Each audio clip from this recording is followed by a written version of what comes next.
Olá, amigos. Espero que vocês estejam bem. Nós estamos recomeçando ou iniciando os nossos vídeos, como a gente tem feito todos os finais de semana. E alguns aparecem no domingo, vez por outra aparecem no meio da semana, mas quem vem nos acompanhando, a gente tem feito pelo menos um vídeo por semana para trazer temas reflexivos em cima das questões que estamos vivendo hoje, vivendo no dia a dia. Então veja, nós vamos trazer aqui um tema do livro Reforma Íntima Sem Martírio. Eu não preciso de mostrar para vocês aqui, que vão ver de cabeça para baixo, mas vocês estão vendo aqui. Reforma Íntima Sem Martírio, da psicografia de Vanderlei Soares, Vanderlei Oliveira. O meu ainda é Vanderlei Oliveira, porque ele é lá da primeira edição, mas é o mesmo Vanderlei, do espírito de Hermance Dufour. Mas eu queria trabalhar uma colocação que ela traz para a gente na introdução do livro, que se chama Consciência de Si. E eu gostaria de trazer para vocês essa observação sobre consciência de si, alguns apontamentos. Nós não vamos de maneira nenhuma esgotar o tema. Eu gostaria que vocês tivessem sempre isso em mente. Não é projeto nosso em nenhuma exposição esgotar o tema. O projeto é trazer o tema à baila para que nós tenhamos condições de fazer avaliações e autoavaliações diante daquilo que a gente tem escutado. Apenas isso. Sentiu na filtragem que você fizer, baseado no seu discernimento, é importante para você? Então vamos partir para a prática. Sentiu que não é? Descarta aquilo ali. Apenas isso. Então veja bem, isso já introduz basicamente o tema, consciência de si. E aí eu gosto de estabelecer uma diferença entre consciência e conhecimento. Por quê? Isso que nós estamos fazendo aqui, quando eu leio, quando a gente discute, quando vocês discordam, quando vocês concordam, quando vocês colocam nos comentários as discordâncias ou a concordância, quando vocês fazem esse movimento, é um movimento autorreflexivo. Esse movimento autorreflexivo é uma construção do conhecimento. Construção do conhecimento. Eu gosto de estabelecer a diferença porque o título para nós é consciência de si. Ou seja, a consciência ela é para além do conhecimento. Isso que nós estamos fazendo, que é a construção do conhecimento, nós podemos desencarnar recheados de conhecimento.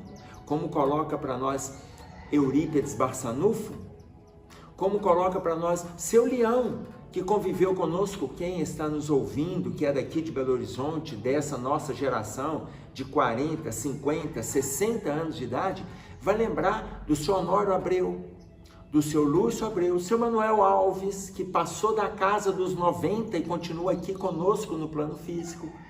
Vai lembrar do Seu Leão, que conviveu junto conosco nesse movimento, e eu ainda estava no final da adolescência, quando participava com ele nas reuniões mediúnicas, com o Seu Leão e o Sobral. Para esse grupo dessa geração vão lembrar destes dois expositores, dessas duas referências do movimento, além dos que eu estou fazendo referência, da família Abreu e outros.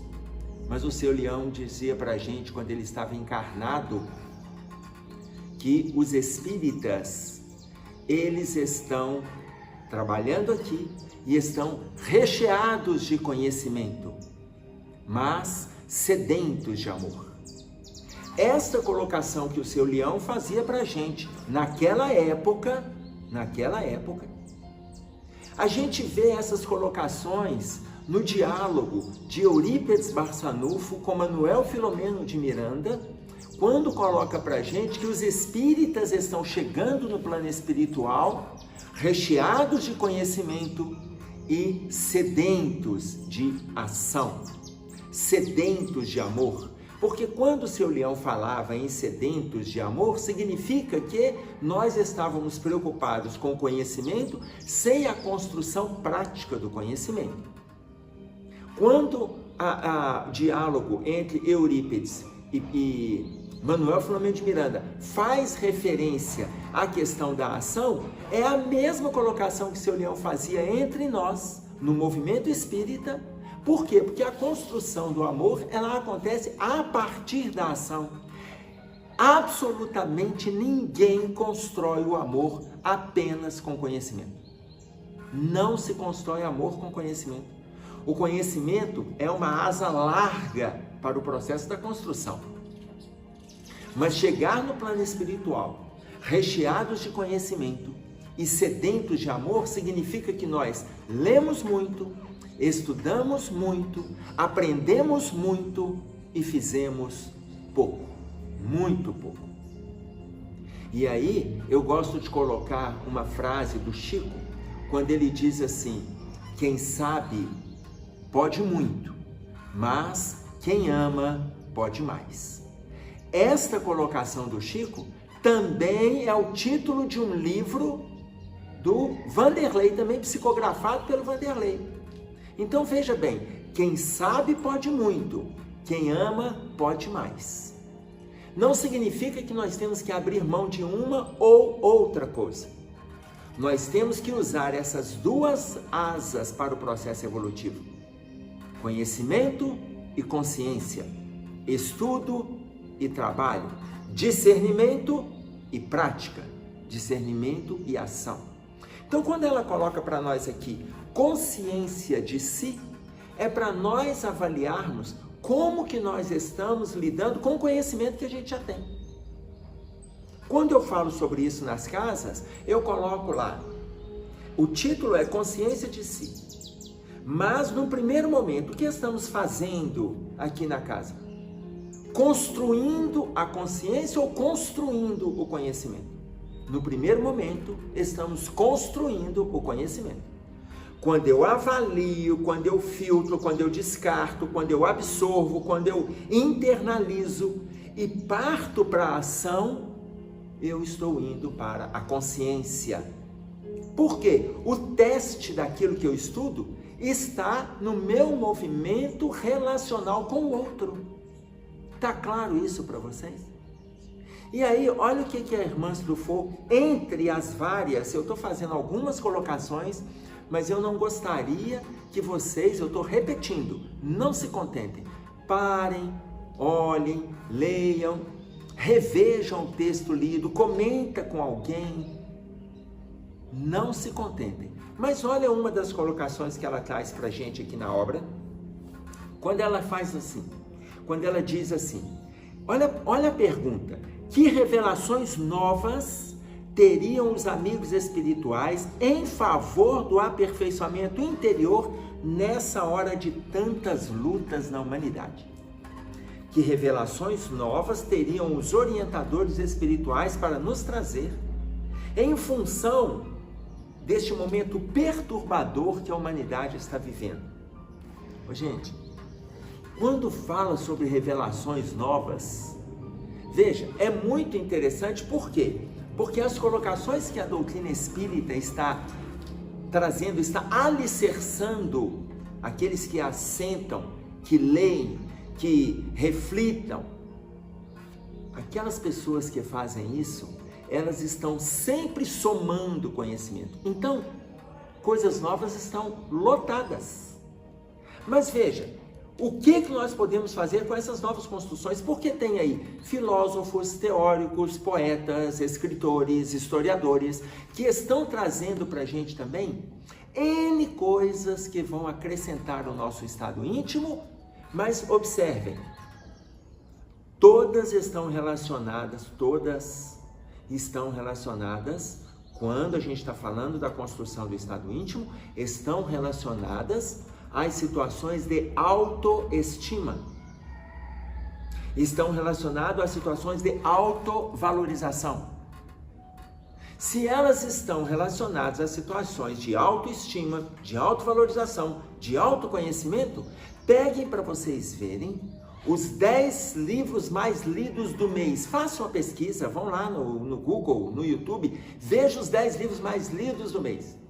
Tem pelo menos 4, 5, de 4 a 6 livros estão falando desses valores, De 4 a 6 livros estão falando. E tem outros, mas de 4 a 6 tem falando a respeito dessa construção interna. Autores conhecidos como autores desconhecidos para nós.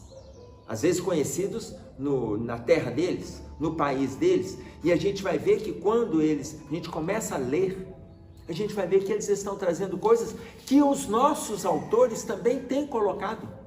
Ou seja, a veemência nesses temas, ela é uma constante no mundo. Isso não é do movimento espírita. Isso não é de um movimento religioso. A construção, reconstrução do estado íntimo, refazimento das nossas dificuldades, esses são valores do mundo. Significa que o mundo está preocupado? Significa. No caso da doutrina, o que ela tem trazido? Olha o momento que nós estamos vivendo. Vocês vão lembrar, quem já passou o olho pela Gênese, ou quem vem acompanhando os vídeos que estamos trazendo, no capítulo 3 da Gênese, que fala sobre a origem do bem e do mal. No item 6, ele coloca para nós, veja, o que nós estamos vivendo hoje. A Gênese da década de 60, do século 19, de 1860, me parece que é 67 ou 68, deixa eu ver se eu tenho aqui, 1868, bom, ainda que não fale, depois vocês vão ver aqui na filmagem, está falando a data, me parece que é a chegada dela, mas é nesta década de 60, vocês vão ver a Gênese sendo trazida lá para a gente com ênfase a várias situações que às vezes para os leitores da época não fazia sentido. Hoje nós estamos vendo a gravidade.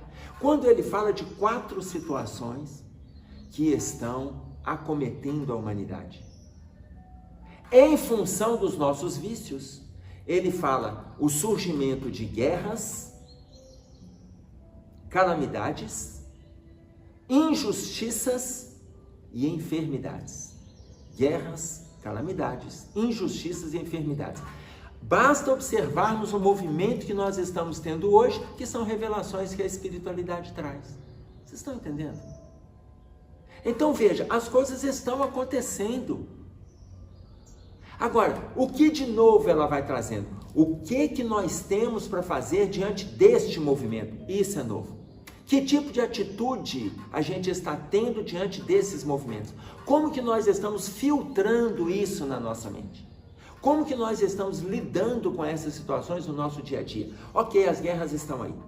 Aí muitos de nós desenvolvemos as críticas em relação aos movimentos que estão.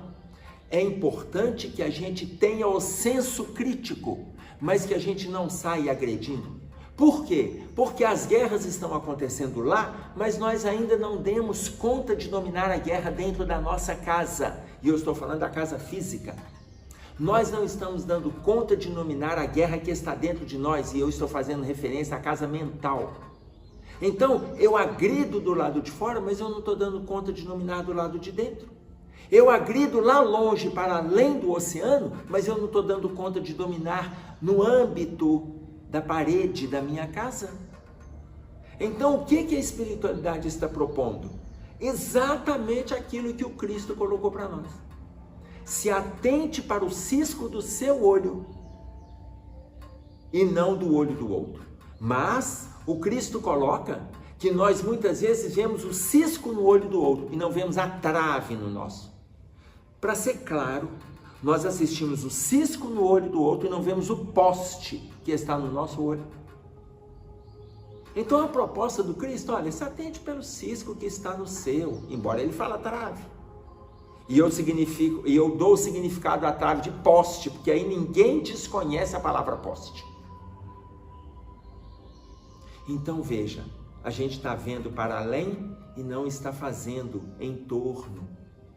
Então, quando ela coloca para nós o que a espiritualidade tem trazido, e o que ela tem trazido, vocês vão ver depois nessa construção do item 6 do capítulo 3 da Gênese, neste parágrafo, o primeiro parágrafo faz essa citação que eu fiz, depois ele vai desenrolando esse parágrafo e falando das nossas viciações que são desencadeadoras. Ele fala do orgulho, do egoísmo, da ambição e da cupidez, mas veja, e todos os outros vícios e os seus excessos. Ele prioriza esses 4, olha, a espiritualidade prioriza o orgulho, a ambição. O orgulho, o egoísmo, a ambição e a cupidez, ou seja, as questões morais que estão alicerçando as nossas dificuldades físicas, porque falando de cupidez, ele está falando do sexo desvairado, desequilibrado. Ele está falando da ambição, onde aquela busca desenfreada pelo dinheiro, e sempre entre os 10 livros mais lidos tem 1 ou 2 livros falando sobre o dinheiro. Aliás, para além dos 10 livros mais lidos, aconselho vocês a lerem o livro O Dinheiro, o livro Dinheiro, da psicografia do Chico, sob orientação do espírito de Emmanuel, e ele fazendo referências lúcidas sobre a importância do dinheiro na nossa vida. E como dar a ele o encaminhamento assertivo, um encaminhamento preciso, aonde ele não será para nós nenhum motivo de deslize. Então veja, essas colocações a espiritualidade está trazendo. Então ela acrescenta aquilo que o mundo vem apresentando para nós. Por que ela acrescenta?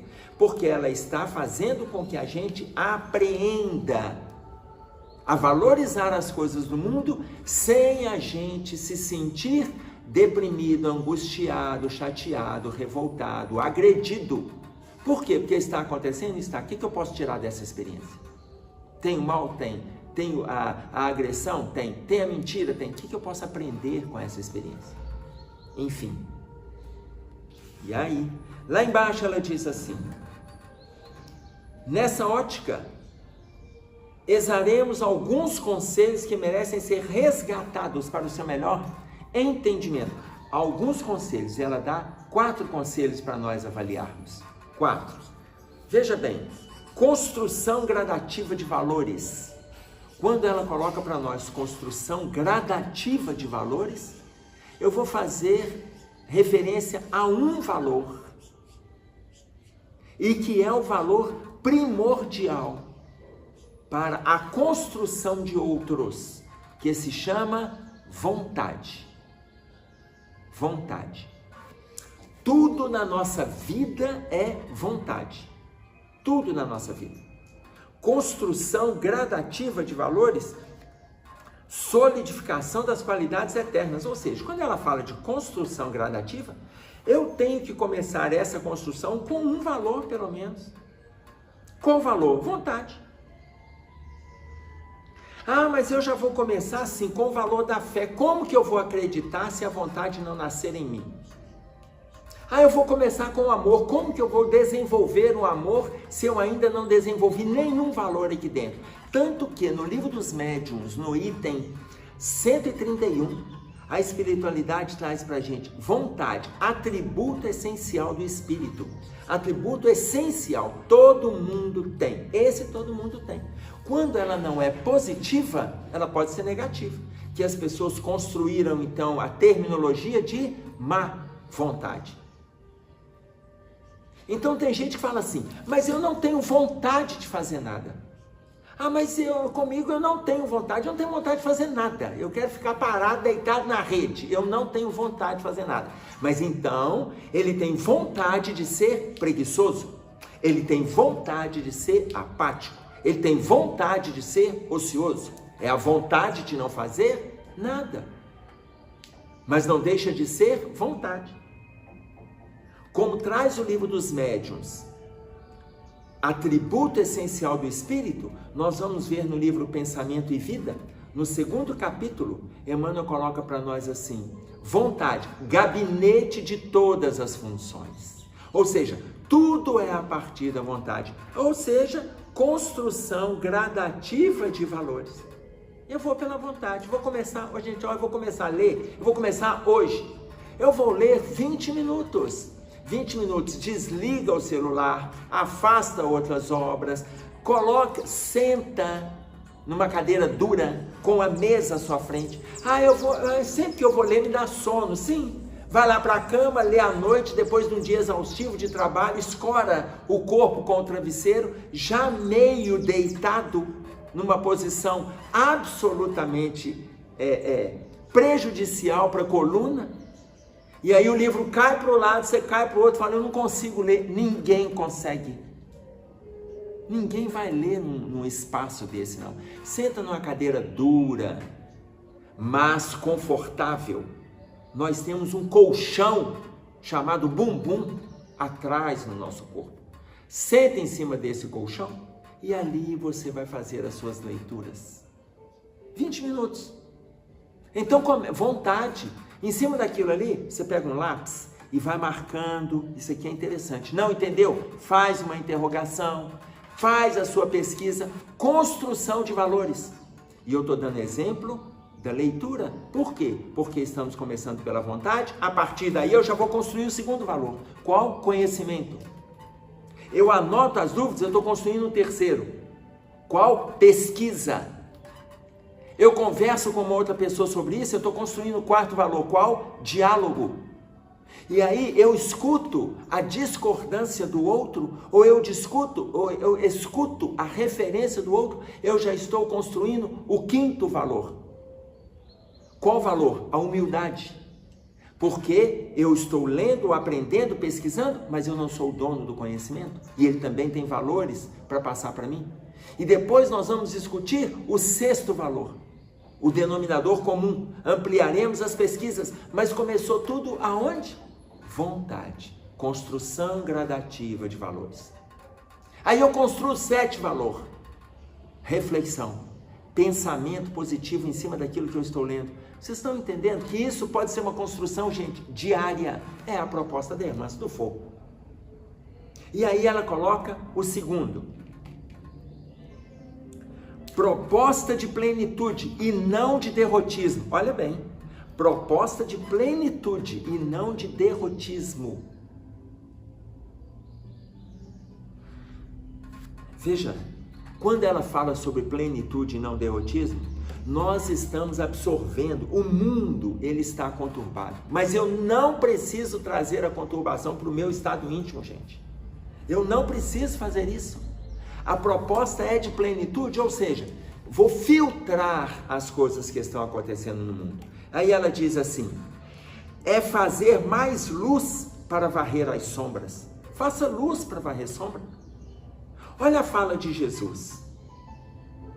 No capítulo 12, no versículo 35 de João, quando ele diz para nós, a luz ainda está convosco por um pouco de tempo. E aí a gente fica pensando, a luz ainda está conosco por um pouco de tempo.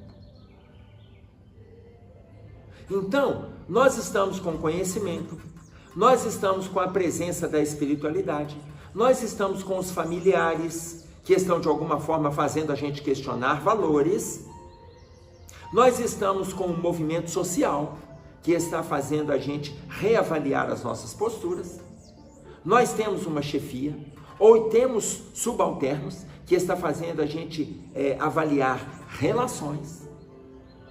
Nós temos pessoas do dia a dia que estão fazendo a gente avaliar diálogo, tom de voz, colocações que serão feitas a partir da colocação do outro.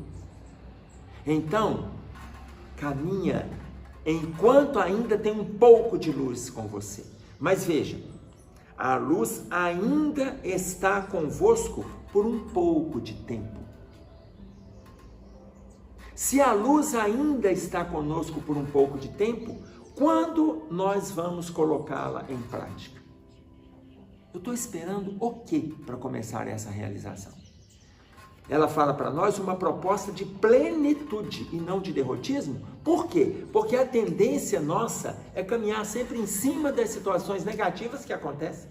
A Joana de Ângeles tem um livro da psicografia de Divaldo Franco que se chama Plenitude. O livro inteiro trabalhando essa construção de valores. O livro inteiro, gente. Então veja, ela está dizendo aqui que não é para a gente ficar absorvendo o negativo. Ah, mas tem tanta coisa negativa. Tem mesmo, mas nós escolhemos chegar no movimento transitório da Terra com um objetivo. Fazermos o nosso processo evolutivo, mas processo evolutivo em cima dos testes, em cima das provas. Não necessariamente em cima das expiações, mas nós podemos fazer da prova uma expiação. Nós. Porque nem tudo é expiação. Nem tudo é expiação. Mas quando eu construo situações negativas em cima de uma prova, lá na frente vem um sofrimento cabal. Vem um sofrimento em cima do mal-estar que eu construí. Eu estava diante de uma prova, mas eu não soube lidar bem com essa prova. Vamos pegar o exemplo que a gente estava falando no início do dinheiro. Uma pessoa que está com dinheiro e ela vai e compra um carro cada vez mais potente. Existe um capítulo aqui neste livro que se chama Imprudência no Trânsito. Mas veja, ela compra mais potente, vai exigindo do motor e vai exigindo. A própria espiritualidade neste capítulo, ela orienta a pessoa para não se agredir. Então, muitas vezes, ela não está sabendo lidar com a prova. Qual a prova? A prova do dinheiro. Comprou seu veículo, está te atendendo nas suas demandas, está ótimo. Mas ela quer mais, ela quer fazer mais. Imagina vocês, acabei de falar do veículo, vocês escutaram uma buzina junto. Deve ser para reforçar aquilo que a gente acabou de dizer. E ela quer sempre mais, e sempre mais, e sempre mais. E aí começa o processo expiatório. Lá na frente ela excede na velocidade, vem um acidente, daí vem a perda de um membro, uma destruição física. Ah, não estava programado. Gente, tem N coisas que não estão programadas e a gente caminha na direção de uma programação irresponsável. E lá na frente fala assim, não, eu tinha que passar por isso. Não necessariamente. Ou seja, eu transformei uma prova em expiação. Eu transformei o movimento de plenitude em derrotismo. Eu transformei o movimento de sucesso em mal-estar. Então, não façamos isso. Aí ela pede proposta de plenitude. E tem pessoas que são tão negativas que quando acontece, quando está tudo bem com você, ela chega e ainda fala com você assim, olha, então pode preparar que alguma desgraça vai vir. Tem pessoas que já caminham com a desgraça dentro delas. Como com elas está sempre o lado a lado, o mal-estar, as sombras, na hora que ela vê alguém bem, ela programa no bem dessa pessoa, no caminho dessa pessoa, uma situação negativa e ela te avisa que vai vir o negativo. Terceira proposta dela, formação do homem de bem. Veja, ela está colocando 4 propostas que merecem ser resgatadas nessa consciência de si, para vocês não perderem o foco. 4 propostas. 3, a gente está trabalhando a terceira. A primeira foi construção gradativa de valores, proposta de plenitude, formação do homem de bem. E aí agora ela se prende dentro do movimento espírita. Não se trata de deslocar vícios e colocar virtudes, pois é dada muita importância às imperfeições nos ambientes da doutrina. A gente está sempre focando no negativo. Para com isso. O que está sendo feito de bom naquela casa? Agora, se te perguntarem o que você pode acrescentar, vai lá e acrescenta. Não te perguntou, faça a melhor da sua parte. Faça o melhor do seu estado íntimo naquele movimento. Conta-nos uma pequena história de um jovem que chega para o coordenador da casa espírita e ele coloca que ele iria sair, já era a terceira casa que ele estava frequentando, que ele iria sair da casa que ele não estava aguentando tanta fofoca. Ele não aguentava tanta fofoca, ele via ali muita discussão, mal-estar, picuinha, e um falava do outro. Olha, aquilo que ele via é o que acontece mesmo no movimento. Ah, mas é um movimento espírita? Não, nós estamos falando de movimento social. Em qualquer ambiente tem. Mas como que a gente vai filtrar? Porque nós estamos inseridos em todos os ambientes. E aí ele chegou para o coordenador, falou que ele iria sair, que ele não aguentava, que ele ia para uma outra casa espírita. O coordenador falou com ele, é verdade, meu filho, aqui tem muita fofoquinha mesmo, tem uns atritos, é isso mesmo. Mas antes de você sair, eu vou te pedir que você encha um copo com água, dê 3 voltas na nossa casa espírita, 3 voltas, e vem aqui falar comigo. O jovem não entendeu, mas encheu o copo com água, deu as 3 voltas nos corredores da casa espírita, nos corredores externos da casa espírita, voltou e foi conversar com aquele coordenador. E o coordenador perguntou para ele assim: quando você saiu com o copo com água, tinha essa quantidade que você está me mostrando? Estava cheio. Tinha essa quantidade? Ele falou: senhor, tinha sim, senhor. E aí esse jovem perguntou: por que o senhor me pediu para sair? Ele falou assim: caiu alguma quantidade de água? E o dirigente perguntou para ele. Ele falou: não, o senhor pediu para rodar a casa espírita dando 3 voltas sem deixar cair a água. Ele falou assim: e não caiu nenhuma gota? Não, senhor, do jeito que eu saí com ela do bebedouro, eu estou te apresentando aqui. Aí ele falou: então, faça para onde você for, para o trabalho que você assumir, faça deste trabalho o seu copo com água. Tenha o cuidado de cuidar do copo com água, porque quando você começa a cuidar do que está em volta, você perde o foco do seu trabalho. Se você cuidar do copo com água, a água não cai, porque você está cuidando daquilo que te foi apresentado e você não fica atento a comentários, fofocas, agressões, você não fica atento e isso não te perturbará. É isso, meu filho. E aí o jovem resolveu não mais sair daquela casa espírita e ficar atento à atividade que lhe estava sendo proposta. Então imagine vocês, se atente para o que está com você. Isso significa consciência de si. Uma das formas de lutarmos pela consciência, na sua 3ª formação do homem de bem. Por quê? Porque você começa a trabalhar o seu estado íntimo, como coloca o capítulo 17 do Evangelho segundo o Espiritismo, capítulo Sede Perfeitos, o item, o homem de bem. E a 4ª colocação da irmã, ela diz para nós, o processo libertador da consciência. Quando ela fala em processo libertador, ela fala, não se trata de vencer o ego, mas conquistá-lo. O que ela está dizendo? O momento não é de confronto, o momento ele é de conflito. Ah, mas qual é a diferença? Conflito é isso que nós estamos fazendo. Eu trago observações, eu trago ideias, vocês concordam, vocês discordam, vocês aprofundam, vocês pesquisam. Isso são conflitos de ideias, conflito de posicionamentos, conflito de posturas. Confronto, nós estamos falando de força, de autoritarismo, de agressividade. Confronto. Quando a gente fala, as 2 torcidas entraram em confronto, nós estamos falando de agressão.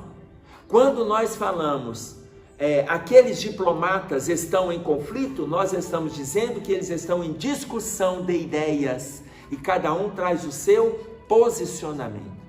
Então, quando ela diz para nós aqui, não se trata de vencer o ego, mas de conquistá-lo através do domínio natural da voz divina que ecoa no seu estado íntimo, ela está dizendo sobre a presença de Deus na nossa vida. Livro dos Espíritos, questão de número 621, onde está escrita a lei de Deus? Na consciência. Se a lei de Deus está aqui, você pode conversar, você pode conflitar, você pode concordar, você pode discutir, que é a sua escolha, é a partir do seu livre-arbítrio. E lá na frente a lei de Deus vai te mostrar um novo caminho. Por quê? Porque nós somos livres para fazermos as nossas escolhas. Só que antes ela disse, não é confronto com o ego, é conquista do ego. Ou seja, se eu tenho dificuldades lá atrás construídas, agora eu preciso de reconstruir em cima das dificuldades. Eu não tenho que eliminar o meu passado. Eu tenho que entender por que eu fiz e quais valores do passado, que hoje para mim são desvalores, que ainda gritam dentro de mim, para eu fazer movimentos diferentes nessa reconstrução. Então, não é vencer o ego, mas conquistá-lo. Conquistá-lo significa a gente fazer discussões internas, autoavaliações construtivas. 4 valores para fazermos a consciência de si acontecer dentro da gente. Construção gradativa de valores, proposta de plenitude, formação do homem de bem e o processo libertador da consciência. Enfim, são valores que a gente tem para trabalhar, era o que nós gostaríamos de trazer para vocês, é apenas uma referência basilar para a construção moral que a gente precisa fazer acontecer, que a gente precisa deixar acontecer dentro da gente. É o que tínhamos para trazer. É isso aí, tomara que esteja valendo a pena. Um abraço a todos e até breve, se Deus quiser.